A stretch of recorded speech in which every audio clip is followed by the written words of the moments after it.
Hello all, welcome to crown academy. இன்னையோட quote என்னென்னா, சக்ஸஸா எக்ஸ்கியூஸா அது நம்ம கையில் தான் இருக்குது. நம்ம நம்ம எடுத்துக்கிற விஷயத்தில் சக்ஸஸ் ஆகிட்டு நான் ஜெயிச்சிட்டேன் அப்படின்னு சொல்கிறதும், இல்லை என்னால் இது முடியல, இந்த விஷயத்தால் இந்த காரணத்தால் என்னால் ஜெயிக்க முடியலன்னு எக்ஸ்கியூஸ் கேட்குறதும் நம்ம கையில் தான் இருக்குது. எத்தனை மைல்ஸ் நம்ம கடந்து போகிறோன்றது விஷயம் இல்லை. அதுக்கு முன்னாடி அதுக்காக நம்ம எடுத்து வைக்கிற அந்த ஒரு ஸ்டெப் எடுத்து வைக்கிறோமா, அதுதான் முக்கியம். அந்த ஒரு ஸ்டெப்பில் தான் அந்த பயணமே ஆரம்பிக்குது. ஸோ உங்களுக்கான ஸ்டெப்பை இன்றைக்கி எடுத்து வைங்க, சீக்கிரமாக ப்ரிப்பேர் பண்ணுங்கள், எக்ஸாமில் கண்டிப்பாக வெற்றி அடைவீங்க. ஸோ நம்ம இன்றைக்கி பார்க்க போகிற டாபிக் வந்து ஓதங்கள்.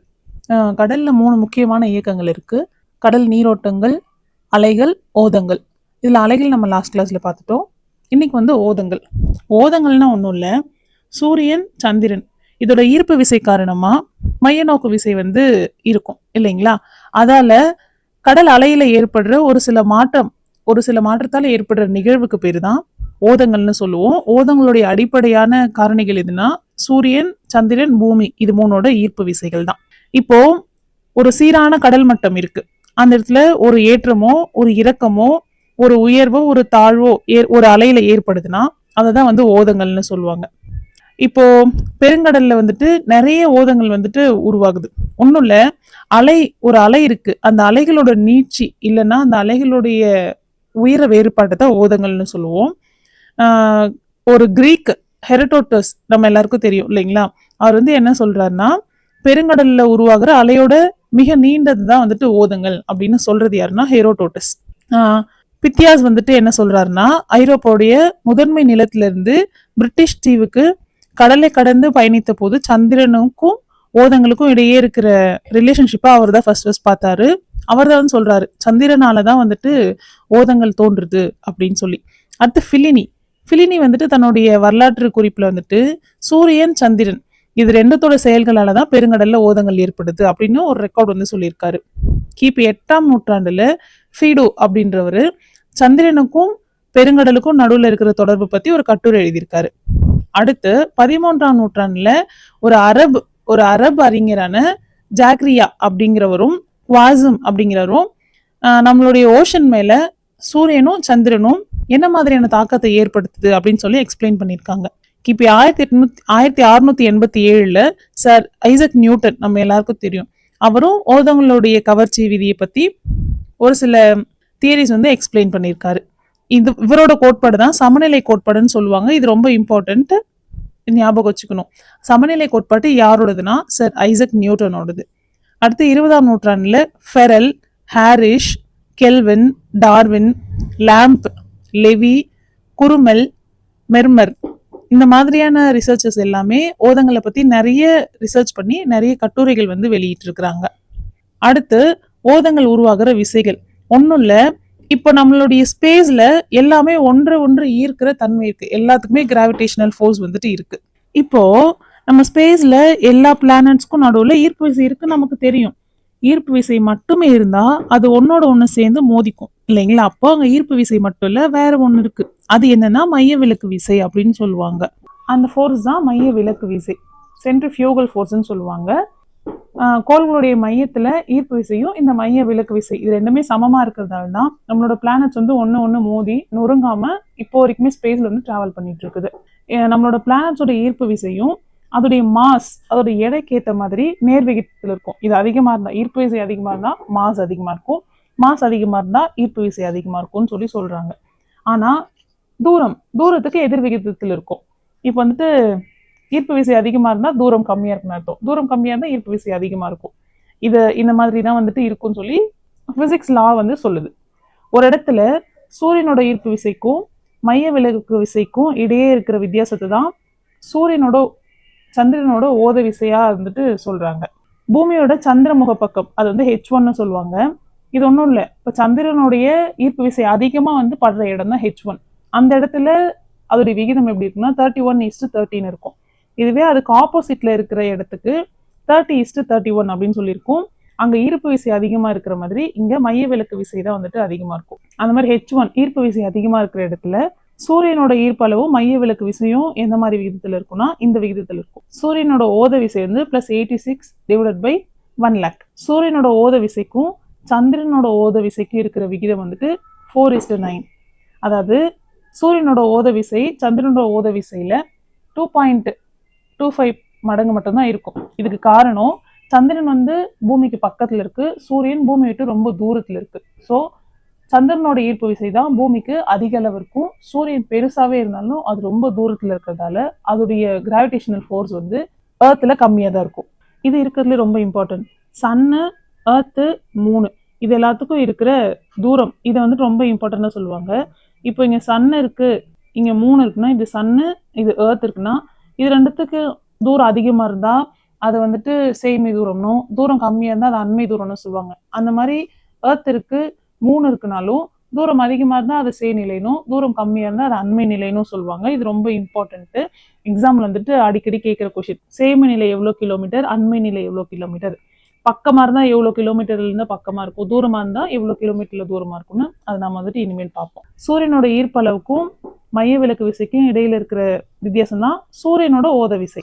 நம்ம ஸ்பேஸ்ல சந்திரனும் சூரியனும் பூமியை சார்ந்துதான் அதோடைய இடத்துக்கு ஏற்ற மாதிரி தான் அதோடைய டைமும் வந்துட்டு நொடிக்கு நொடி மாறிட்டே இருக்கும்.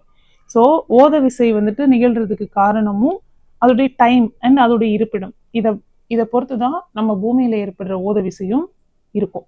சூரியன் சந்திரன் இதோட இட அமைவுக்கு ஏற்ற மாதிரி எப்படி பூமியில மாற்றங்கள் ஏற்படுதுன்றது தான் அடுத்த விஷயம். இப்போ சூரியனும் சரி சந்திரனும் சரி இதோடைய இடம் வந்துட்டு வேறுபட்ட மாதிரி இருக்கும். ஸோ அந்த இடத்துக்கு ஏற்ற மாதிரி தான் ஓத விசையும் அதோடைய கால அளவும் அதோட இட அமைப்பும் வேறுபாடுகள் வந்து நிறைய இருக்கு.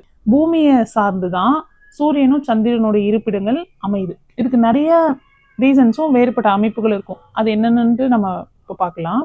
ஃபர்ஸ்ட், பூமி, சூரியன், சந்திரன் இது எல்லாமே ஒரே நேர்கோட்டில் இருக்கு அப்படின்னா அதை கோள் இணைவு நிலை அப்படின்னு சொல்லுவாங்க. இது ரொம்ப இம்பார்ட்டண்டான வேர்டு. சைசகி அப்படின்னு இங்கிலீஷ்ல சொல்லுவாங்க. அப்போ பூமிக்கு ஒரே பக்கத்துல ஒரு புறத்துல சந்திரனும் ஒரு புறத்துல சூரியனும் இருக்கும். அதாவது இங்க சன்னு, இங்க ஏர்த்து, இங்க மூணு இப்படிதான் வந்துட்டு ஒரே நேர்கோட்டில் இருக்கும். அதுக்கு பேர் தான் கோள் இணைவு நிலை அப்படின்னு சொல்றது. இதுவே பூமிக்கு எதிரெதிர் திசையில சூரியனும் சந்திரனும் இருக்கும், ஆப்போசிட்டா இருக்கும். அதுக்கப்புறம் சூரியனும் சந்திரனும் ஒண்ணுக்கு ஒண்ணு 90 டிகிரியில வந்துட்டு அமைஞ்சிருக்கும். இதை வந்துட்டு நீள் கால்வட்டம் அப்படின்னு சொல்லுவோம். எப்படின்னா இப்போ இங்க ஏர்த் இருக்கும், இங்க சூரியன் இருக்கும், இங்க சந்திரன், இப்படி 90 டிகிரியில வந்துட்டு அது வேறுபட்டு இருக்கும் அதோடைய அமைவிடம். சந்திரன் வந்து பூமிக்கு பக்கத்துல இருக்கிறது பெரிஹீலியனும் பெரிஜினும், சந்திரன் வந்து பூமி விட்டு ரொம்ப தூரத்துல இருந்தா அந்த நிகழ்வுக்கு பேரு அப்ஜினும் சொல்லுவாங்க. சூரியனும் பூமியும் அதோடைய தூரம் கம்மியா இருந்தா அது பெரிஹீலியன். ஹீலியன்னா சூரியன், வேற ஒன்றும் இல்லை. அந்த மாதிரி பூமிக்கும் சூரியனுக்கும் நடுவில் இருக்க தூரம் அதிகமா இருந்தா அது அப் ஹீலியன் அப்படின்னு சொல்லுவாங்க. இப்ப நம்ம எல்லாருக்கும் தெரியும் பூமி வந்து 23 டிகிரி சாஞ்சு சுத்து. ஸோ நம்ம எல்லாருக்கும் தெரியும் நம்மளுடைய சன்னு வந்துட்டு கடகரேகைக்கும் மகர ரேகைக்கும் நடுவுல தான் வந்துட்டு அது மூவ் ஆயிட்டே இருக்கும். சந்திரனுடைய பெரிஜி இருக்கு இல்லைங்களா, அதுவும் சூரியனோட பெரிஜியும் ஒன்னாதான் நடக்கும். அந்த மாதிரி சந்திரனோட அப்ஜியும் சூரியனுடைய அப்ஹீலியனும் ஒரே டைம்ல தான் நடக்கும்னு நம்மளோட ரிசர்ச்சர்ஸ் கண்டுபிடிச்சிருக்காங்க. அடுத்து நம்ம பார்க்க போறது ஓதங்களை உருவாக்குற விசையும் ஓதத்தோட வகைகளும் பார்ப்போம். ஓதங்களை உருவாக்குற விசை நம்ம எல்லாருக்கும் தெரியும். ஒன்னு சந்திரனோட ஈர்ப்பு விசை, இன்னொன்னு சூரியனோட ஈர்ப்பு விசை. நம்மளோட பூமி வந்து மேற்குல இருந்து கிழக்க தன்னைத்தானே சுத்திக்கிறதுலையும் சூரியனை நீள்வட்ட பாதையில சுத்தி வருது. இது எல்லாமே நமக்கு தெரிஞ்ச ஒரு பேசிக்கான விஷயம் தான் இல்லைங்களா. அந்த மாதிரி நம்மளுடைய மூணும் நம்ம ஏர்த்தை மேற்குல இருந்து கிழக்கா சுத்தி வருது அதோடைய நீள்வட்ட பாதையில. ஒரு மாதமும் சந்திரனுக்கும் சூரியனுக்கும் நடுவில் இருக்க தூரம் வந்து மாறிட்டே இருக்கும். ஒரு மாதம் அதிகமா இருக்கும், ஒரு மாதம் கம்மியா இருக்கும்னு இப்படி மாறிட்டே இருக்கும். இப்போ என்னன்னா ஃபேண்டே வளைகுடா ஓத அளவு வேறுபாடு வந்து 16 மீட்டர். ஆனா கரீபியன் கடலுடைய ஓத அளவு வந்து 10 சென்டிமீட்டர். இதுதான் அதோடைய இடத்துக்கு ஏற்ற மாதிரியும் சூரியன் சந்திரனோட ஈர்ப்பு விசைக்கு ஏற்ற மாதிரியும் நம்ம பூமியிலேயே ஒரு இடத்துலையும் ஓதத்தோடைய அளவு வேறுபாடு வந்து மாறிட்டே இருக்கும். அண்ட் பூமிக்கு சந்திரனுக்கும் இடைப்பட்ட தொலைவு 4,07,000 கிலோமீட்டர். பூமிக்கும் சந்திரனுடைய கோள் பாதைக்கு இடைப்பட்ட புவி சேநிலை அதாவது அப்ஜின்னு சொல்லுவாங்க இல்லைங்களா. தூரமா இருந்தா அது அப்ஜி, கிட்ட இருந்தா அது பெரிஜி, அவ்வளவுதான். சந்திரனுக்கும் சூரியனுக்கும் நடுவில் காணப்படுற மிக குறைவான தூரம் வந்து 3,56,000, இது பெரிஜின்னு சொல்லுவோம். பூமியோட விட்டம் நம்ம எல்லாருக்கும் தெரியும் 12,800 கிலோமீட்டர். ஆரம் வந்து 6,400 கிலோமீட்டர். இது சந்திரனுக்கு பக்கத்துல இருக்கும்போது. சந்திரனுடைய மையத்துக்கும் பூமியோட மையத்துக்கும் நடுவில் இருக்க தூரம் 3,84,800 கிலோமீட்டர். ஸோ H1 என்ன, சந்திரனை வந்துட்டு நம்மளோட பூமி ஸ்ட்ரைட்டா பார்த்துட்டு இருக்கிற ஒரு டைம், ஒரு இடம். அந்த இடத்துல சந்திரனும் சூரியனும் பக்கத்துல இருக்குது அப்படின்னா அப்போ பூமியில வந்து அதோட ஈர்ப்பு விசை அதிகமா இருக்கும் H1 பகுதியில. H2 பகுதியில அதோட ஈர்ப்பு விசை கம்மியா இருக்கும். ஸோ சந்திரனோட ஈர்ப்பு விசை ஈடு செய்யறதுக்கு ஏற்ற மாதிரி நம்மளோட சென்ட்ரிஃபியூகல் ஃபோர்ஸ் வந்துட்டு நிறைய ஓதங்களை வந்து ஏற்படுத்தும். ரெண்டையும் ஒண்ணுக்கு ஒண்ணு வந்துட்டு ஈக்குவல் பண்ணிக்கும். இந்த மாதிரி உச்ச ஓதங்கள் ஒரு இடத்துல ஏற்படுதுன்னா அங்க நீர்மட்ட பகுதியிலிருந்து வர வேண்டி இருக்கிற L1 L2 இந்த ரெண்டு இடத்துலயும் தாழ் ஓதங்கள் ஏற்படும். H1 H2ல ஒரு இடத்துல உச்ச ஓதம் உயர் ஓதம் ஏற்படுதுன்னா அதுக்கு ஆப்போசிட்டா இன்னொரு இடத்துல தாழ் ஓதம் ஏற்படணும். ஏன்னா அது இங்க வந்துட்டு அதை வந்து பேலன்ஸ் பண்ணிக்கும். சூரியன், சந்திரன், பூமி இது எல்லாமே ஒரே நேர்கோட்டில் இருக்கிறது நம்ம படிச்சோம். கோள் இணைவு அப்படின்னு படிச்சோம் இல்லைங்களா? நேர்கோட்டு கோள் இணைவு சைஜின்ட்டு சொல்லுவாங்க. இந்த அமைப்புல பூமி அதுக்கு ஒரு புறமா சந்திரனும் இன்னொரு புறமா சூரியனும் இருக்கும். அதுதான் அமாவாசைன்னு சொல்லுவோம். இதுவே இந்த இந்த அமைப்புல பூமிக்கு எதிரெதிர் பக்கத்துல சூரியனும் சந்திரனும் இருந்துச்சுன்னா அது வந்துட்டு பௌர்ணமின்னு சொல்லுவோம். அதாவது இங்க பூமி இருக்கு, இது வந்து ஏர்த்துனா இந்த பக்கம் சந்திரனும் இங்க சூரியனும் தான் அது அமாவாசனும், நடுவுல ஏர்த் இருந்து ரெண்டு சைட்ல சந்திரனும் சூரியனும் தான் அது பௌர்ணமின்னு வந்துட்டு சொல்லுவாங்க. இதுதான் L1 L2 இடங்கள்ல சராசரியை விட குறைவான ஓதம் வந்து எப்ப ஏற்படும்னா பௌர்ணமி இப்போ வந்துட்டு குறைவான ஓதம் வந்து ஏற்படும். இந்த சராசரி காட்டிலும் அதிகமான ஓதம் எப்போ ஏற்படும்னா ஏற்படும் போது அங்க வந்து ஸ்ப்ரிங் டைடு இருக்கும். ஸ்ப்ரிங் டைடு எப் டைடு ரெண்டு இருக்கு. இப்போ கடல் இருக்குன்னா இது வந்து கரைனா, இப்போ கடல்ல விட்டு கரை வந்து இப்படி கீழே இறங்கி இருக்குன்னா அது எப்புனும், இப்படி மேலே ஏறி இருக்குன்னா அது வந்து ஸ்ப்ரிங் டைடுன்னு சொல்லுவாங்க. நான் பிக்சர் காட்டுறேன், உங்களுக்கு அப்புறம் போக போக புரியும். ஸ்ப்ரிங் டைடுனா ஒன்றும் இல்லை, இருமை ஓதங்கள், அதாவது பெருசு. ஸ்ப்ரிங் டைடு வந்து நார்மல் ஓதத்தை விட 20% அதிகமா இருக்கும். எப் டைடு வந்துட்டு நார்மல் ஓதத்தை விட 20% கம்மியா இருக்கும். அண்ட் ஸ்ப்ரிங் டைடு வந்து ஒரு மாசமும் அமாவாசை பௌர்ணமி இப்போ ஸ்ப்ரிங் டைடு அதை நமக்கு தெரியும், அலை வந்து ரொம்ப பெருசா ஏற்படும் இல்லைங்களா? அதுதான் வந்து டைடு. அமாவாசை பௌர்ணமி இப்போ அதோடைய ஈர்ப்பு விசை அதிகமா இருக்கிறதால நமக்கு அது இருக்கும். அது மட்டும் இல்லாம அமாவாசை பௌர்ணமி இதுக்கு 8வது நாள், அது வந்து அஷ்டமி நாள்னு சொல்லுவாங்க. அன்னைக்கு சூரியனும் சந்திரனும் ஒண்ணுக்கு ஒண்ணு 90 டிகிரி கோணத்துல வந்துட்டு இருக்கும். இதுக்கு வந்துட்டு குவார்டெச்சர் அப்படின்னு பேர். இது ரொம்ப இம்பார்ட்டன்ட். சூரியனும் சந்திரனும் 90 டிகிரியில வந்துட்டு இருக்கும்போது அதுக்கு என்ன பேருன்னு சொல்லி கேட்பாங்க. இந்த சிச்சுவேஷன்ல சூரியன் சந்திரன் இது ரெண்டுத்துடைய ஓதங்கள் உருவாகிற விசை வந்து எதிரடையா இருக்கும், ஆப்போசிட்டா இருக்கும். ஸோ அந்த இடத்துல வந்துட்டு எப்டைடு தாழ் ஓதங்கள் வந்து பிறக்கும். இதோடைய உயரம் வந்து இயல்பான ஓதத்தை விட கம்மியா இருக்கும். அதாவது நான் சொன்ன மாதிரி 20% இங்க கம்மியா இருக்கும். நீப் டைட்ல வந்துட்டு 20% தான் அதிகமா இருக்கும். இந்த தாழ் ஓதங்கள் வந்துட்டு மித ஓதங்கள் அப்படின்னு சொல்லுவாங்க. இது இம்பார்ட்டன்ட். இந்த மாதிரி ஸ்டேட்மெண்ட்ல கொடுக்கறதுக்கு நிறைய சான்ஸ் இருக்கு. நான் சொன்ன மாதிரி 20% கம்மியா இருக்கும். ஒரு மித ஓதமும் அதாவது தாழ் ஓதமும் 15 நாளைக்கு ஒரு முறை ஏற்படும் அப்படிங்கிறது தான் நியதி. இப்படி அதிகமா இருக்கிறது வந்து உயர் ஓதம்னும், கம்மியா இருக்கிற இடத்த வந்துட்டு தாழ் ஓதம், இந்த மாதிரி கம்மியா இருக்கிற இடத்த தாழ் ஓதம், அதிகமா இருக்கிற உயர் ஓதம் அப்படின்னு சொல்லுவாங்க. ஓதங்கள்லயே நிறைய விதமான வகைகள் இருக்கு. ஃபர்ஸ்ட் நாள் ஓதம், டியூர்னல்.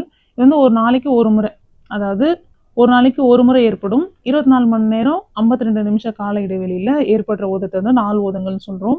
இது வந்து மெக்சிகோ வளைகுடா, பிலிப்பைன்ஸ் தீவு இந்த மாதிரியான இடத்துல ஏற்படுது. இந்திய பெருங்கடலையும் தென்மேற்கு ஆஸ்திரேலியாவை அடுத்து இருக்கிற இடத்துல இது வந்துட்டு காணப்படுது. இந்த மாதிரியான ஓதங்கள் வந்து நாள் ஓதங்கள் ஏற்படும். இந்த பூமி நடுக்கோட்டு பகுதியில இருந்து இந்த மாதிரியான டே டியூர்னலே வந்துட்டு கிடையாது. ஆனா துருவ பகுதியில இது கொஞ்சம் அதிகமா ஏற்படும். இதுவே செமி டியூர்னல் டைட்ஸ் அரை நாள் ஓதங்கள், இது வந்து 12 மணி நேரம் 26 நிமிஷம் கேப்ல வந்து இந்த ஓதங்கள் தோன்றும். இது வந்து தாழ்வோதம் ஏற்பட்டா அங்கதான் வந்துட்டு தாழ்வோதமும் உயர் ஓதமும் எங்க இருக்குதோ அந்த இடத்துல இந்த அரை நாள் ஓதம் வந்து காணப்படும். ஒன்றும் இல்லை, இந்த மாதிரியான ஓதங்கள் வந்து அட்லாண்டிக் பெருங்கடல்ல தான் வந்து அதிகமாக தோன்றும். இந்திய பெருங்கடல்லையும் ஆப்பிரிக்கா கடற்கரை பக்கத்துல தான் இது தோன்றும். நம்ம அங்க சொன்ன மாதிரி அது எப்படி புவிநடுக்கோட்டுல இல்லாம துருவ பகுதியில இருக்கோ, இது புவிநடுக்கோட்டுல அதிகமாகவும் போலார் ரீஜன்ல கம்மியாகவும் வந்துட்டு இருக்கும். ஈக்குவேட்டர்ல அதிகமாகவும் போலார் ரீஜன்ல கம்மியாகும். அண்ட் இது வந்து மேற்கு வங்காள கடற்கரை ஓரத்துல இந்த மாதிரியான ஓதங்கள் நிறைய தோன்றும். அடுத்து கால் நாள் ஓதங்கள். எப்படி ஒரு நாள் ஓதங்கள், நாள் ஓதம் ஒரு நாளைக்கு ஒன்றுக்கு, அரை நாள் ஓதம் 2 இருக்கும். கால் நாள் ஓதம் வந்து ஒரு நாளைக்கு 4 முறை தோன்றும். இது வந்துட்டு கொஞ்சம் ரேர் தான், ஒரு சில இடத்துல தான் இந்த மாதிரியான ஓதங்கள் இருக்கும். அண்ட் 3 மணி நேரத்துக்கு இந்த ஓதங்கள் வந்து நீடிக்கும். இதுவும் இம்பார்ட்டன்ட். மேபி இப்படி கொஸ்டின் கேட்கறதுக்கு நிறைய சான்சஸ் இருக்கு. நாள் ஓதமும் அரை நாள் ஓதமும் எங்க எதிரெதிரா செயல்படுதோ அந்த இடத்துலதான் இந்த கால் ஓதம் வந்து ஏற்படும். அமெரிக்காவுடைய சவுத்தாம்டன் அப்படின்ற ஒரு பெருங்கடல்ல தான் இந்த கால்நாள் ஓதங்கள் உருவாயிருக்குன்னு சொல்லிட்டு நம்மளுடைய ஆராய்ச்சியாளர்கள் கண்டுபிடிச்சிருக்காங்க. அடுத்து மிக்ஸ்டு டைட்ஸ். இப்போ 2 உயர் ஓதம் 2 தாழ் ஓதம், இதுக்கு நடுவில் இருக்கிற வேறுபாட்டை தான் வந்துட்டு கலப்பு ஓதங்கள்னு சொல்றோம். இப்போ நாள் ஓதமும் சரி அரை நாள் ஓதமும் சரி ஒன்னோட ஒன்று சேரும் போது அந்த இடத்துல கலப்பு ஓதங்கள் வந்துட்டு உருவாகுது. எங்கன்னா இந்திய பெருங்கடல்ல நம்ம சென்னைக்கு அடுத்து இருக்கிற இடத்துலையும் மொரிசியஸ் தீவுக்கு அடுத்து இருக்கிற இடத்துலையும் கலப்போதங்கள் நிறைய ஏற்படுறதுக்கு சான்சஸ் இருக்கு. அது மட்டும் இல்லாம மத்திய தரைக்கடல், அமெரிக்க ஐக்கிய நாடு, கனடா இந்த மாதிரியான நாட்டுக்கு பக்கத்துல மேற்கு கடற்கரையில வந்து இந்த கலப்போதங்கள் வந்து ஏற்படுறதுக்கு நிறைய சான்சஸ் இருக்கு. அடுத்து மறையும் ஓதங்கள். இப்போ உயர் ஓதம், தாழ்வோதம் இது ரெண்டுத்துக்கும் நடுவுல ஒரே மாதிரியான அளவு இருக்கிற தண்ணி வந்துட்டு எப்ப நீடிக்குதோ ரொம்ப நேரத்துக்கு அந்த இடத்துல மறையும் ஓதங்கள் வந்துட்டு ஏற்படும். அதாவது நாள் ஓதம், அரை நாள் ஓதம் இது ரெண்டுமே ஒண்ணுக்கு ஒண்ணு ஈடு செய்யும் போது அந்த இடத்துல வந்து ஒரே மாதிரியான ஓதம் ரொம்ப நேரத்துக்கு நீடிச்சுன்னா அந்த இடத்துல தான் வந்துட்டு வேனிஷிங் டைடு வந்து உருவாகும். அடுத்து சமகால இருமை ஓதம். இது வந்து பூமி வந்து சந்திரனை சுத்திட்டு வரும்போது சூரியனுடைய கதிர்வீச்சு விழுகோணம் அது ஏற்படுற வேறுபாடு அது எந்த அளவுக்கு வேறுபட்டு ஒரு இடத்துல விழுதோ அதுக்கேற்ற மாதிரி தான் வந்துட்டு இந்த சமகால இருமை ஓதம் வந்துட்டு ஏற்படும். உச்சி அல்லது உச்சிக்கு நேர், அதாவது ஜெனித்தல் ஆர் நாடியல் டைடுன்னு சொல்லுவாங்க. இது எப்போனா சந்திரன் வந்து உச்சியில இருக்கும்போது சந்திரன் நோக்கி இருக்கிற பெருங்கடல்ல இந்த மாதிரியான ஈர்ப்பு விசை, சந்திரனோட ஈர்ப்பு விசை அதிகமா இருக்கும்போது இந்த மாதிரியான ஓதங்கள் வந்து உருவாகுது. இந்த ஓதத்தை வந்து நேர் ஓதம் இல்லைன்னா உச்சி ஓதம் அப்படின்னு சொல்லுவோம். அந்த மாதிரி உச்சிக்கு நேர் எதிர்பக்கத்துல வந்துட்டு சந்திரனோட ஈர்ப்பு விசை கம்மியா இருக்கும் இல்லைங்களா. அப்போ இந்த வகையா தோன்ற ஓதங்கள் வந்து மாசத்துக்கு ஒரு முறை இந்த மாதிரி நேர் ஓதங்களும் நேர் எதிர் ஓதங்களும் தோன்றும். அதுதான் வந்துட்டு இன்டைரக்ட் மறைமுக ஓதங்கள்னு சொல்லுவோம். ஒன்று டைரக்ட் ஓதம், இன்னொன்று மறைமுக ஓதம். இந்த மாதிரியான மறைமுக ஓதங்கள் வந்து சந்திரனோட ஈர்ப்பு விசை இருக்கிற இடத்துல சந்திரன் வந்து தன்னைத்தானே சுத்திக்கிற போது ஏற்படுற பூமி வந்து தன்னைத்தானே சுத்திக்கும் போது ஏற்படுற மைய விலக்கு விசையும் சந்திரனோட ஈர்ப்பு விசையும் எங்க அதிகமா இருக்கோ அந்த இடத்துல வந்து இந்த மாதிரியான ஓதங்கள் தோன்றும். அடுத்து சூரியனோட அண்மை செய்மை ஓதங்கள், பெர்ஹீலியன் அப்ஹீலியன் டைடு. பூமிக்கு பக்கத்துல இருக்கிறது அண்மைனும் பூமி விட்டு தூரமா இருக்கிறது சேமைன்னு சொல்றோம் இல்லைங்களா. பூமி விட்டு தூரமா இருக்கிறது சேமைன்னு சொல்றோம். இந்த நிலையில பூமிக்கு பக்கத்துல இருக்கும்போது சூரியனோட ஈர்ப்பு விசை அதிகமா இருக்கும். ஸோ அப்போ வந்துட்டு ஹை டைடு வந்து உருவாகும். இந்த மாதிரியான ஓதத்தை வந்து சூரியனோட அண்மை நிலை ஓதங்கள்னு சொல்றோம். இதுவே பூமி வந்து சூரியன் ரொம்ப தூரம் தள்ளி இருக்கும்போது அப்ப ஏற்படுற ஓதங்கள் வந்துட்டு சேய்மை நிலை ஓதம். அங்க வந்துட்டு லோ டைட்ஸ் வந்து ஏற்படும். பக்கத்துல இருக்கும்போது ஹை டைடும், தூரமா இருக்கும்போது லோ டைடும் ஏற்படும். அடுத்து நம்ம பார்க்க போறது ஓதங்களுடைய காலம், டைம் இல்லைன்னா பருவம்னு சொல்லுவோம். பூமி தன்னைத்தானே சுத்திக்கிறதுக்கு 24 மணி நேரம் எடுத்துக்குது இல்லைங்களா. 23 மணி நேரம் 56 நிமிஷம் 4 செகண்ட்ஸ் வந்து எடுத்துக்குது. அப்போ ஒரு பெருங்கடல்லையும் இருக்கிற நீர் பரப்பு பூமியை சுத்தும் போது அது வந்து 2 டைம் வந்து அதோடைய ஓதங்கள் வந்து சந்திக்கும். அதாவது 2 டைம் வந்து அங்கே ஓதங்கள் ஏற்படுறதுக்கு நிறைய சான்ஸ் இருக்கும். ஸோ ஆனா ஒரு நாளுமே இந்த மாதிரியான 2 ஓதங்கள் தோன்றப்போ 26 நிமிஷம் டைம் லேக் வந்து ஏற்படும். இது போன யூஜிடிஆர்பில கேட்டிருந்தாங்க, ஓதங்கள் வந்து தோன்றும் போது எவ்வளோ டைம் லேக் வந்து இருக்குன்னு. 26 மினிட்ஸ். ஏன்னா இப்போ சந்திரனும் அதே ஆச்சுல பூமி வந்து மேற்குட்டு கிழக்கா சுத்தி வரும். அப்போ சந்திரனுக்கும் சூரியனுக்கும் பூமிக்கும் நடுவுல இருக்கிற அந்த ரிவால்விங் டைமால அந்த 26 மினிட்ஸ் வந்து டைம் லேகிங் வந்து ஏற்படுது. ஸோ அது காரணமா ஓத மையம் வந்து சந்திரனோட பார்வைக்கு கீழே எடுத்துட்டு வரும்போது 24 மணி நேரம் 52 நிமிஷம் ஆகும். அதுவே மேலே எடுத்துட்டு போகும்போது 12 மணி நேரம் 26 நிமிஷமாகவும் டைம் லேக் வந்து இருக்குதுன்னு சொல்லியிருக்காங்க. டைம் வந்து மாறுபடும். ஓத அருவிகள், டைடல் ஸ்ட்ரீம்ஸ், ஓதங்களை ஏற்படுத்துற விசையோட தாக்கத்து காரணமா நீர் வந்து கிடையா ஹரிசாண்டலா வந்துட்டு நகரும், பிளஸ் செங்குத்தாவும் நகரும். அதனால உயர் ஓதம் தாழ்வோதம் இது ரெண்டுமே வந்து செங்குத்தா இயங்கிறதுக்கு நிறைய சான்சஸ் இருக்கு. அப்போ ஓதம் கிடையா நகரும் போது அந்த இயக்கத்துக்கு பேர் தான் ஓத அருவின்னு சொல்றோம், இல்லைன்னா ஓத நீரோட்டம் அப்படின்னு சொல்றோம். அதாவது ஹரிசாண்டலா நகரும் போது அது. இப்போ வெர்டிகலா மேல கீழே நகரும் போது அதை வந்துட்டு தாழ்வோதம் உயர் ஓதம்னு சொல்றோம். இதுவே ஹரிசாண்டலா நகருதுன்னா அதுக்கு பேர் வந்து டைடல் கரண்ட்னு சொல்லுவோம். இந்த 2 இயக்கங்களும் ஒன்னோட ஒண்ணு பின்னி பணிஞ்சு அதுக்கான கேரக்டரிஸ்டிக்ஸ், அதோடைய டைம் பீரியட் எல்லாமே ஒரே மாதிரி இருக்கும். அண்ட் நீரோட ஆழமும் நிலத்தோற்றத்தையும் அடிப்படையா வச்சுதான் ஓதங்கள் எல்லாமே அதோடைய கேரக்டரிஸ்டிக்ஸை வந்து அமைச்சுக்குதுன்னு சொல்லியிருக்காங்க. இப்போ கரை விலகிய ஓத நீரோட்டங்கள், ஆஃப்ஷோர் டைடல் கரண்ட். ஒன்றும் இல்லை, ஆழமான திறந்த கடற்பகுதியை நோக்கி பயணிக்கிற நீரோட்டம் வந்து கரை விலகிய நீரோட்டம்னும், ஆழ்கடல்ல நோக்கி பயணிக்கிற நீரோட்டத்தை வந்துட்டு கரை ஒட்டிய நீரோட்டம்னு சொல்லுவோம். இது வந்து பொங்கு முகம் எங்க இருக்கோ அங்க, விரிகுடா, வளைகுடா, ஆறு இந்த மாதிரியான இடத்துலதான் வந்துட்டு கரை விலகிய ஓதங்கள் வந்து தோன்றும். ஆறு புறாக்கள், விரிகுடாக்கள் இந்த மாதிரியான இடத்துல நேரான ஓதங்களுடைய அமைப்புல இல்லாம சுழலும் தன்மையுடைய ஓதங்கள் வந்து இங்க நிறைய வந்துட்டு ஏற்படுறதுக்கு சான்சஸ் இருக்கு. ஓதங்களோட வகைகள் நிறைய டைப் இருக்கு. அதுல ஒரு சில டைப்பு அதி ஓதம் ஸ்ப்ரிங்கு, மித ஓதம் neap tide, high tide low tide, உயர் ஓதம் தாழ் ஓதம், நாள் ஓதம் அரை நாள் ஓதம் கலப்போதம். இது நமக்கு தெரியும். அடுத்து மறையும் ஓதம், ஓத பெருக்கு, ஓத ஏற்றம், இது ஓத வற்றம். இது ஃப்ளோ டைடு, இது எப் டைடு. கால் தின ஓதம், மாதாந்திர அலைகள், சம இரவு வசந்த கால ஓதங்கள், ஆண்டு ஓதங்கள், ஓத அருவிகள், கரை ஒட்டிய ஓத அலை, ஓத வீக்கம், சந்திரன் ஓத வீக்கம், சூரியன் ஓத வீக்கம், வெள்ள ஓதம், அயனமண்டல புவிநடுக்கோட்டு ஓதம். இது எல்லாமே ஓதங்களோட ஒரு சில டைப்ஸ். உச்சிக்கு நேர் எதிர் பக்கத்துல ஒரு ஓதம் தோன்றுதுன்னா அது வந்து மறைமுக ஓதம். இன்டைரக்ட் பண்ணி நம்ம ஆல்ரெடி பார்த்தோம். அதுவே நேரடியா தோன்றுதுன்னா அது ஜெனிட் டைரக்ட்னு பார்த்தோம்.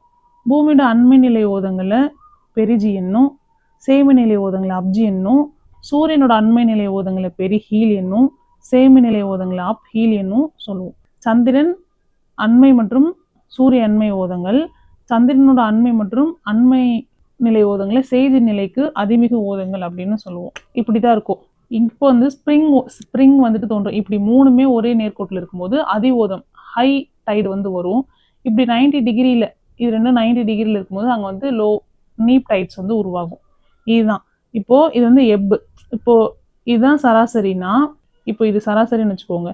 சராசரி விட கம்மியாக இருக்கிறது எப் டைட்னும், சராசரி விட அதிகமாக இருக்கிறது நீப் ஆர் ஃப்ளட் டைட்னும் சொல்லுவாங்க. இப்போ இது வந்துட்டு இது டியூர்னல், ஒரு நாளைக்கு ஒரு டைடு மட்டும் உருவாகும். இது செமி டியூர்னல், அதான் அரை நாள். 2 டைடு, 2 உச்சி பகுதி தோன்றுறது இல்லைங்க. இது ஒரு உச்சி பகுதி, 2 உச்சி பகுதி. இது மிக்சடு, எல்லாமே ஒரே மாதிரியான உச்சி பகுதி இல்லாமல் மிக்சடா தோன்றது வந்துட்டு இது இன்னொரு டைப். இது வந்து மிக்ஸ்டு செமி டியூர்னல் அப்படின்னு சொல்லி சொல்றோம். இது மூணும் பிக்சரா பார்த்துக்கோங்க. வேர்ட்ஸ்ல கேட்கறதுக்கு நிறைய சான்சஸ் இருக்கு. இப்போ நம்ம பார்க்க போற டாபிக் ஓதங்களை கட்டுப்படுத்துற காரணிகள். ஓதங்களை கட்டுப்படுத்துற காரணின்னு ஒன்று பூமி, இன்னொன்று சந்திரன், சூரியன். இதுக்கு நடுவில் இருக்க தூரமா இருக்கட்டும், இல்லை அதோடைய ஈர்ப்பு விசையா இருக்கட்டும், இதுதான் கட்டுப்படுத்துது. ஓதங்களோட உயர வேறுபாடு, அது ஏற்படுற நேரம், அது பயணிக்கிற வேகம், அதோடைய டைம் லேகு, இந்த மாதிரியான அம்சத்தை வச்சு கீழ்கண்ட காரணிகள் எப்படி வந்து ஓதத்தை கட்டுப்படுத்துதுன்னு பார்க்கலாம். ஒன்று பெருங்கடலோட ஆழம், இன்னொன்று கடலடி நிலத்தோற்றம், இன்னொன்று பெருங்கடலோட தன்மை. அது ஓப்பன் சீயா, இல்லை மார்ஜினல் சீயா, இல்லை க்ளோஸ்டு சீயா, இல்லை வளைகுடாவா விரிகுடாவான்றது. அடுத்து நிலத்தடைகள், கண்டமோ தீவோ, அதில் வந்து ஒரு வகையான நிலத்தடைகள் தான். இது எல்லாமே ஓதங்களை கட்டுப்படுத்துகிற காரணியா சொல்றாங்க. இப்போ மூணும் சன்னும் இது ரெண்டுமே வந்துட்டு கிழக்குலேருந்து மேற்கா ஓத அலைகள் வந்துட்டு இது ரெண்டால உருவாயிட்டு இருக்கு. ஓத அலையோட வேகம் வந்து பெருங்கடல் ஆழத்தை பொறுத்து அமையும். அதாவது பெருங்கடல்ல ஆழம் இல்லாத பகுதியில சூரியன் சந்திரனால உருவாகிற ஓதங்கள் வந்துட்டு வேகமா இருக்காது, ஸ்லோவா இருக்கும். ஸோ இதுக்கு வந்து டைம் லேக் வந்து அதிகமாக ஏற்படும். இப்போ கடலுடைய நிலத்தோற்றங்களை பொறுத்தும் அதோடைய வேகம் இருக்கும். இப்போ நிலத்தோற்றம் வந்து இப்போ ஒரு பெரிய ஒரு பிளெயின் இருக்கு அப்படின்னா அங்கே வந்து வேகமாக நகரும், எந்த டிஸ்டர்பன்ஸும் இல்லைன்னா.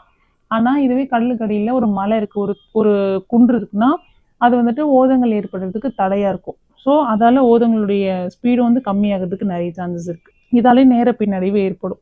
அந்த மாதிரி ஒரு கண்டமா இருக்கலாம், ஒரு தீவா இருக்கலாம், இதுவும் ஓதத்தை வந்துட்டு தடுக்கிற ஒரு காரணி தான். இதாலையும் அதோடைய டைம் வந்துட்டு மாறுபடுறதுக்கு நிறைய சான்சஸ் இருக்கு. அடுத்து ஓதத்தோட சிறப்பு இயல்புகள்.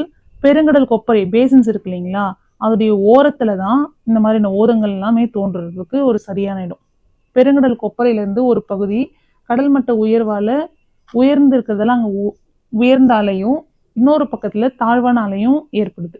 இது ரெண்டும் ஏற்படும் போது அந்த இடத்துல ஓதங்கள் வந்துட்டு ஏற்படுறதா சொல்லியிருக்காங்க. ஆழமற்ற நீர்நிலையில ஓதங்கள் வந்துட்டு நீண்ட அலையா இருக்கும், நேரம் அதிகமா இருக்கும். ஆழமான இடத்துல அதோடைய நேரம் வந்து கம்மியா இருக்கும். ஓதங்கள் வந்து சந்திரன், சூரியன் இது ரெண்டோடைய இணை வினை புரிதல் காரணமாக தான் ஏற்படுதுன்னு நம்ம எல்லாருக்குமே தெரியும். அது அண்டத்துல இருக்கிற எல்லா கோளும் நட்சத்திரமும் தங்களோட ஈர்ப்பு விசை மூலயமா ஓதத்தை ஏற்படுத்திட்டு தான் இருக்குங்க. ஆனா அதோடைய தூரத்துடைய அடிப்படையில ஓதங்கள் வந்து ஒரு மாதிரி இருக்கும். இப்போ சூரியனுக்கு பக்கத்துல இருக்கிற நமக்கு ஓதம் ஒரு மாதிரி இருக்குன்னா, நம்மளோட தூரமா தள்ளி இருக்கிற செவ்வாய் கிரகத்திலேயோ வியாழன் சனியில ஓதங்கள் வேற மாதிரி, அதாவது ஸ்லோவா ஏற்படலாம், சின்ன ஓதங்கள் ஏற்படலாம். அது வந்துட்டு சூரியன் மற்றும் அது கூட இருக்கிற சில சேட்டலைட்டோடைய, நம்மளுக்கு 3 இருக்கிற மாதிரி அவங்களுக்கு ஐயோ அந்த மாதிரி டைட்டன் ரைட்டன்லாம் இருக்கு இல்லைங்களா, அந்த மாதிரி அதோடைய கோள்கள் துணைக்கோள்களுடைய சக்தியால ஓதங்களுடைய நிலை வந்து வேறுபடுறதுக்கு நிறைய சான்சஸ் இருக்கு. ஓதங்களுடைய உச்சியையும் கலைனா அதோடைய அடிபாகம், இது ரெண்டுமே ஓதங்களுக்கு இருக்கு. ஒன்று உச்சி இருக்கு, இன்னொன்று தாழ் இருக்கு. ஓதத்துடைய உச்சி பகுதிக்கும் தாழி பகுதிக்கும் நடுவில் இருக்கிற தூரத்தை தான் உயர வேறுபாடுன்னு சொல்லுவாங்க. நம்ம அலைக்கு இருக்கிற மாதிரி தான். ஓதத்துடைய உயரம் தான் ஓத வேறுபாடு அப்படின்னு சொல்லுவாங்க. பொதுவா ஓத அலையோட உயர வேறுபாடு 2 மீட்டர்ல இருந்து 4 மீட்டர் வரைக்கும் இருக்கிறதுக்கு நிறைய சான்ஸ் இருக்கு. இது யூஜிடிஆர் லாஸ்ட் டைம் கேட்டிருந்தாங்க. ஓத உயர வேறுபாட்டோட அடிப்படையில ஒரு சில ஓதங்களை பிரிப்பாங்க. இது ரொம்ப இம்பார்ட்டன்ட். இது மூணும். நுண் ஓதம்ன்றது 2 மீட்டர் கம்மியா இருக்கும். இடைப்பட்ட ஓதம்ன்றது 2 to 4 மீட்டர் வரைக்கும் இருக்கும். பெரிய ஓதம்ன்றது 4 மீட்டர்ல இருக்கும். இது ஸ்டேட்மெண்ட் டைப்ல வந்துட்டு கொடுக்கறதுக்கு நிறைய சான்சஸ் இருக்கு. அடுத்து பெருங்கடல் நீர் வந்து உயர்ந்து அதோடைய கடற்கரையை நோக்கி நகர்றதால ஓதங்கள் தோன்றுது. இது நமக்கு தெரியும். ஒரு நீர் வந்து உயருது அப்படின்னா அந்த இடத்துல உயர் ஓத மட்டமும், நீர் தாழுதுன்னா அங்க லோ டைட்ஸும் உருவாகும். இது நமக்கு இவ்வளோ நேரம் படிச்சதுல நம்ம அண்டர்ஸ்டாண்ட் பண்ணியிருப்போம். நீர் உயர்ந்தா அங்க பெரிய ஓதமும், நீர் தாழ்ந்தா அங்க சின்ன ஓதமும் ஏற்படுதுன்ட்டு. இது ஒரு ஒரு இடத்துக்கு இடம் மாறுபடும். அந்த கடலுடைய உப்பு தன்மை, அதோடைய அடர்த்தி, அதோடைய வெப்பநிலை, அதுல இருக்கிற நிலத்தோற்றங்கள், இது எல்லாத்தையும் பொறுத்து ஓதத்துடைய அளவு வந்துட்டு மாறுபடுறதுக்கு நிறைய சான்சஸ் இருக்கு. இங்க பாருங்க, ஆழம், அதோடைய உருவமைப்பு, அது ஓப்பன் சீயா இல்ல க்ளோஸ்டு சீயா அப்படின்றத பொறுத்து ஓதத்துடைய வேறுபாடுகள் இருக்கு.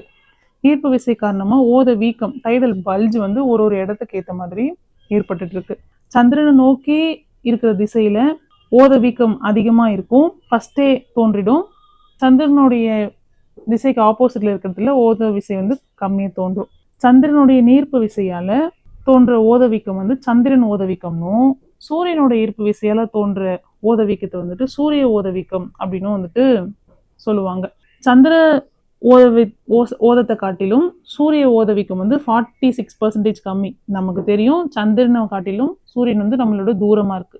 அதனால அதோட ஈர்ப்பு விசையும் கம்மியா இருக்கும். சூரியனுக்கு கம்மியா இருக்கும், சந்திரனுக்கு அதிகமா இருக்கும். இதெல்லாம் அதுல ஏற்படுற ஓத விசையும் வேற வேற மாதிரி இருக்கும். ஓதலைகள் காரணமா கடல் நீர் வந்து கடற்கரையை நோக்கி பயணிச்சு முன்னாடி வருதுன்னா அதை ஃப்ளட் டைடு, வெள்ள ஓதம்னும், இதுவே கீழே போகுதுன்னா அது எப் டைடுன்னு சொல்லுவாங்க.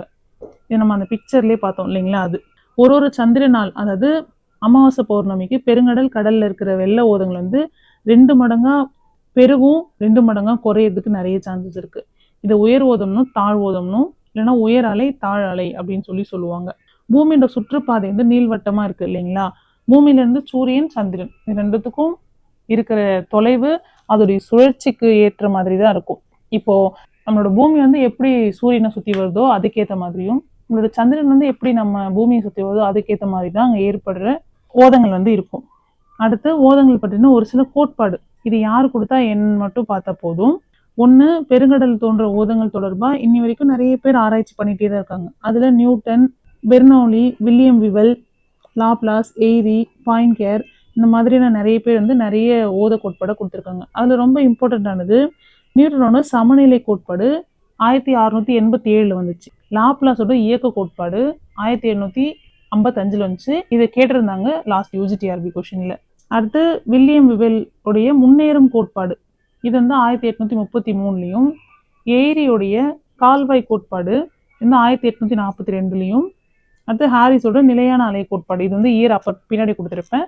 இது வந்து மேட்ச்ல வந்துட்டு கேட்கறதுக்கு நிறைய சான்சஸ் இருக்கு. அடுத்து ஓத சக்தி நிலையங்கள், டைடல் பவர் வச்சு நிறைய பவர் பிளானட்ஸ் இருக்கும் இல்லைங்களா? அது எங்கெங்க இருக்குன்ட்டு. ஃபர்ஸ்ட் வந்துட்டு இது ஒரு புதுப்பிக்கக்கூடிய வளம், அதாவது திரும்ப திரும்ப இது நம்மளுக்கு சீக்கிரமா கிடைச்சிக்கிட்டே இருக்கும். ஒண்ணு, உலகத்திலேயே லாரன்ஸ் பிரான்ஸ்ல இருக்கிற சில்வா ஏரி தென்கொரியால இருக்கு.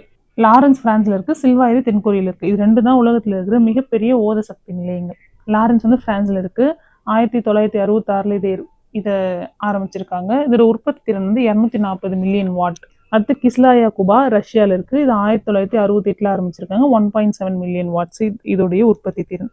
அடுத்து கிஸ்லாயா ஜியாங்கியா, இது சைனால இருக்கு, 1980 3.2 மில்லியன் வாட்ஸ். அன்னாபோலிஸ் ராயல், இது கனடால இருக்கு, 1984 உருவாக்கப்பட்டது, இது வந்து 20 மில்லியன் வாட்ஸ். அடுத்து உல்டோல் மார்க் தென்கொரியால இருக்கு, 2007 ஸ்டார்ட் பண்ணியிருக்காங்க, 1.5 மில்லியன் வாட்ஸ் வந்து இதோடைய உற்பத்தி திறன். ஸ்ட்ராங் ஃபோல்டு சிஜென், இது பிரிட்டன்ல இருக்கு, 2008 ஆரம்பிச்சிருக்காங்க, 1.2 மில்லியன் வாட்ஸ். இது சில்வா ஏரி வந்து தென்கொரியால இருக்கு, இது வந்துட்டு 2011 தான் ஸ்டார்ட் பண்ணியிருக்காங்க, இது 254. லாரன்ஸ் வந்து 240. அப்போ சில்வா ஏரி தான் ஃபர்ஸ்ட் பிளேஸ், இது வந்து செகண்ட் பிளேஸ். லாரன்ஸ் பிரான்ஸ்ல இருக்கிறது செகண்ட் பிளேஸ். இந்தியாவில் வந்துட்டு கட்ச் வளைகுடா இருக்கு இல்லைங்களா, அங்கேயும் காம்போ வளைகுடா, இந்த ரெண்டு இடத்துலையும் வந்துட்டு ஓதங்களுடைய வீச்சு கட்ச் வளைகுடாவில் 11 மீட்டராகவும் காம்பேல வந்துட்டு 8 மீட்டராகவும் இருக்குது. சராசரி ஓதமிச்சு கட்ச் வளைகுடாவில் 6.77 மீட்டராகவும் இங்கே வந்து 5.23 மீட்டர் காம்பே வளைகுடாலையும் இருக்குது. கங்கை டெல்டாவில் சுந்தரவன பகுதியில் உயர் ஓதம் 5 மீட்டராகவும் சராசரி ஓதம் வந்துட்டு 2.97 மீட்டராகவும் இருக்குது. காம்பே வளைகுடா குஜராத்தில் இருக்குது. இதோடைய ஓத சக்தி வாய்ப்பு வந்துட்டு 7000. கட்ச் வளைகுடா குஜராத்தில் தான் இருக்குது. இதில் வந்து 1200 இதோடைய ஓத சக்தி வாய்ப்பு. கங்கையோடைய அந்த சுந்தரவனம் வந்துட்டு மேற்கு வங்காளத்தில் இருக்குது. இது வந்துட்டு 100 இதோடைய ஓத சக்தி வாய்ப்பு. இதுதான் நான் சொன்னேன்ல, இயரோட கொடுத்துருப்பேன். இது ரொம்ப ரொம்ப இம்பார்ட்டன்ட்டு. இது கண்டிப்பாக நீங்கள் மனப்பாடம் பண்ணணும். சமநிலை கோட்பாடு யாரோடது? நியூட்டனோடதுன்னு கேட்பாங்க. அது எந்த இயரில் வந்துச்சுன்னு கேட்பாங்க. இயக்க கோட்பாடு யாரோடது? லாப்லாஸோடது. இது எந்த இயரில் வந்துச்சுன்னு கேட்பாங்க. இல்லை வில்லியம் விவல் எழுதின கோட்பாடு இது முன்னேறும் மலை கோட்பாடு. இது எந்த இயர்? 1833. அடுத்து ஏரி, இவர் வந்து கால்வாய் கெனால் தியரி, அது வந்து 1842. அடுத்து வந்து ஹாரிஸ், முன்னாடி வந்து இயர் கொடுத்துருக்க மாட்டேன், இதில் கொடுத்துருப்பேன். இவரோடது நிலையான அலை கோட்பாடு, இது வந்து 1904. கண்டிப்பாக இந்த கொஷின் கேட்கறதுக்கு நிறைய சான்சஸ் இருக்குது. இது நிறைய எக்ஸாம்ஸ்ல வந்து இதை கேட்டிருக்காங்க. இதோட ஓதங்கள் வந்து முடியுது. ஓதங்களோட டைப்ஸ் மட்டும் வந்துட்டு எல்லாரும் நல்லா படிச்சுக்கோங்க. அது ஸ்டேட்மெண்ட்டாக கொடுத்து இது என்ன ஓதம்னு கேட்கறதுக்கு நிறைய சான்ஸ் இருக்குது. லாஸ்ட் டைம் இந்த ஓதத்துலேருந்து 2-3 கொஷின் வந்து கேட்டிருந்தாங்க இந்த ஒரே டாப்பிக்லேருந்தே. ஸோ ஓதங்கள், அலைகள், கடலோடைய நீரோட்டங்கள் இதெல்லாமே படிச்சுக்கிறது ரொம்ப இம்பார்ட்டன்ட்டு. இப்போ நம்ம வந்துட்டு ப்ராக்டிஸ் கொஷின்குள்ளே போகலாம். ஃபஸ்ட்டு கொஷின், சமநிலை கோட்பாடு எழுதினவர் நியூட்டன். நான் ஃபர்ஸ்ட்லேன்னு சொல்கிறேன், சமநிலை கோட்பாடு நியூட்டனோடது. இப்படி தான் வந்து கொஷின் கேட்பாங்க.